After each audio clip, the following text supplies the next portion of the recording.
Hello and welcome to my channel. ఈరోజు special recipe vegetable khichdi. నా channel follow అవుతున్న వాళ్ళందరికీ తెలిసిందే, నేను ఎవ్రీడే కుకింగ్ ఈజీగా మనం ఎలా ప్రిపేర్ చేసుకోవచ్చు in healthy way different recipes చూపిస్తూ ఉంటాను. సో ఇంకా ఎవరైనా సబ్స్క్రైబ్ చేసుకోకపోతే please subscribe to my channel. And ఇప్పుడు ఇంకా రెసిపీలోకి వెళ్ళిపోదాం. ఇక్కడ నేను పెసరపప్పు 1 కప్పు, మసూర్ దాల్ అంటారు కదా, అది 1 కప్పు, రైస్ 2 కప్స్ తీసుకొని ఇవన్నీ ఒక బౌల్లో వేసుకొని బాగా వాష్ చేసుకొని ఒక 1 అవర్ నానబెట్టి ఉంచేసుకుందాము. సో ఇప్పుడు ఒక పెద్ద గిన్నె తీసుకుందాము. అండ్ బాటమ్ చాలా థిక్గా ఉంటే కిచడి మనకి కింద అడుగుని మాడకుండా వస్తుంది.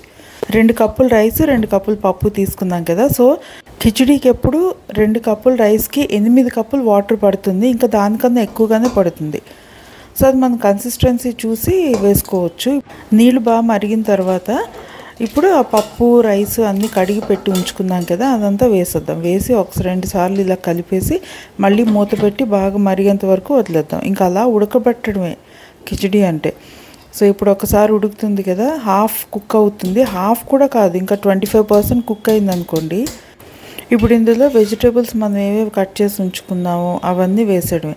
ఇక్కడైతే నేను క్యారెట్ తీసుకున్నాను, కొన్ని కాలీఫ్లవర్, మీకు బీన్స్ ఉంటే బీన్స్ కూడా వేసుకోవచ్చు.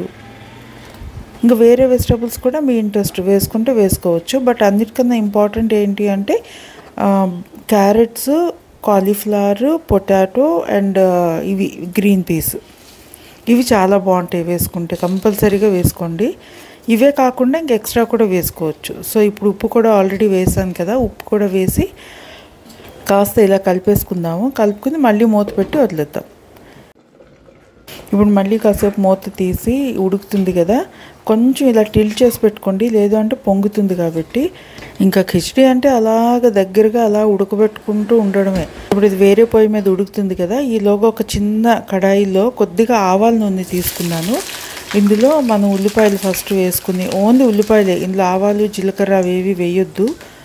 అండ్ అల్లం జింజర్ పేస్ట్ ఇది ఒక 2 టేబుల్ స్పూన్ వేసుకున్నాను. కొద్దిగా ఎక్కువ కిచడి కదా. కాస్త ఫ్రై అయిన తర్వాత డ్రై ఇంగ్రీడియంట్స్ అన్నీ వేసేసుకున్నాం. ఇప్పుడు ఇందులో కాస్త పసుపు కొద్దిగా ఎక్కువగానే వేసుకోండి. అండ్ కారం కూడా ఎక్కువగానే పడుతుంది, ఇంకా కారం తినేవాళ్ళు ఇంకా ఎక్స్ట్రా వేసుకోవచ్చు. ఇవన్నీ ఆయిల్లో కొంచెం ఫ్రై అయితే కనుక ధనియాల పొడి టేస్ట్ బాగుంటుంది అన్నమాట, మరి పచ్చి స్మెల్ రాకుండా ఉంటుంది కొద్దిగా ఆయిల్లో కానీ మసాలాలన్నీ ఫ్రై అయితే. ఇప్పుడు సన్నగా కట్ చేసుకున్న టొమాటోస్ కూడా యాడ్ చేసేసుకుందాం. ఇక్కడ నేను 3 టొమాటోస్ తీసుకున్నాను, పెద్ద సైజువి. ఇలా ఒకసారి కలిపేసి మూత పెట్టేసి వదిలేద్దాం. మగ్గుతాయి కొద్దిగా, మగ్గి బాగా మెత్తగా అవ్వాలి. కాసేపు తర్వాత చూడండి కొద్దిగా డ్రైగా ఉంది కదా, సో కాస్త వాటర్ యాడ్ చేసుకుందాం. వాటర్ యాడ్ చేసుకుని మళ్ళీ ఒకసారి బాగా కలిపేసుకుని మూత పెట్టేసి వదిలేద్దాం. ఇంకా అలా దగ్గరగా మగ్గిపోతాయి అన్నమాట టొమాటోస్. సో దీనికి బెంగళూరు టొమాటోస్ తీసుకుంటే బాగుంటాయి, ఎందుకంటే దేశీ టొమాటోస్ మరీ పులుపు ఎక్కువ ఉంటాయి కదా, సో అది మరీ పుల్లగా అయిపోతుంది కిచడి. కాబట్టి బెంగళూరు టొమాటోసే బాగుంటాయి. చూడండి ఇలా థిక్గా క్రీమీ టెక్స్చర్ వచ్చింది కదా. ఇప్పుడు కిచడీలో యాడ్ చేసేసుకుందాం. ఇది దగ్గరగా అయింది కిచడీ కూడా. ఇంకా ఉడకాలి అండ్ ఇంకా చాలా వాటర్ పడుతుంది, క్వాంటిటీ చాలా ఎక్కువ వస్తుంది కిచడి. ఆల్మోస్ట్ 2 కప్పులు రైస్, 2 కప్పులు బియ్యంకి 4 కప్స్కి ఆల్మోస్ట్ 10 to 12 కప్స్ పడతాయి వాటరు. అండ్ ఎప్పుడు హాట్ వాటర్ వేయండి, చల్లనీళ్ళు వేయొద్దు. ఎందుకంటే మనకి చల్లనీళ్ళు వేస్తే ఏమవుతుందంటే కుకింగ్ అనేది బ్రేక్ వస్తుంది, ఆ టెంపరేచర్ అనేది తగ్గుతుంది కదా, మళ్ళీ వేడెక్కి మళ్ళీ బాయిల్ అవ్వడానికి కాస్త టైం పడుతుంది. కాబట్టి హాట్ వాటర్ వేయాలి ఎప్పుడైనా కిచడీలో. సో ఇప్పుడు ఒకసారి ఉప్పు అది సరిపోయిందో లేదో చూసుకుందాము. కొద్దిగా సాల్ట్ తగ్గింది, వేసుకుని మళ్ళీ ఒకసారి కలిపేసుకుని మూత పెట్టి ఇంకా బాగా ఉడకాలి. ఇంకాసేపు అలా ఉడకనిద్దాం. చూడండి ఎంత థిక్గా అయింది కదా, నిండా వచ్చింది. ఇప్పుడు మళ్ళీ పోపు కోసం కొద్దిగా ఆవాల నూనె తీసుకొని అందులో కొద్దిగా జీలకర్ర అండ్ బిర్యానీ ఆకు, ఇందులో ఆవాలు అస్సలు వేయొద్దు. అండ్ ఇలాచి ఒక 3 వేసాను, ఎండుమిరపకాయలు, ఇవన్నీ కొద్దిగా బాగా ఫ్రై అయిన తర్వాత ఇప్పుడు ఆల్రెడీ కిచడీ ఉంది కదా అందులో వేసేద్దాం.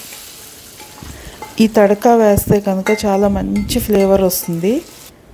కొంచెం ఘీ నచ్చిన వాళ్ళు ఘీ పైనుంచి కొంచెం వేసుకోవచ్చు. అండ్ అలా కలిపేసుకుని ఈ ఒక్క రెసిపీ మనం చేసుకుందామంటే ఇంకేది చేసుకోక్కర్లేదు. పికల్స్ ఉంటాయి కదా ఇంట్లో, ఎలాగూ ఆ పికల్స్తో తినేయచ్చు. ఇప్పుడు జీరా పొడి లాస్ట్లో, జీలకర్ర పొడి ఒక 2 టేబుల్ స్పూన్ వేస్తున్నాను, ఎక్కువ కిచడీ కదా అందుకని. ఇంకా ఫినిషింగ్ టచ్ ఇది.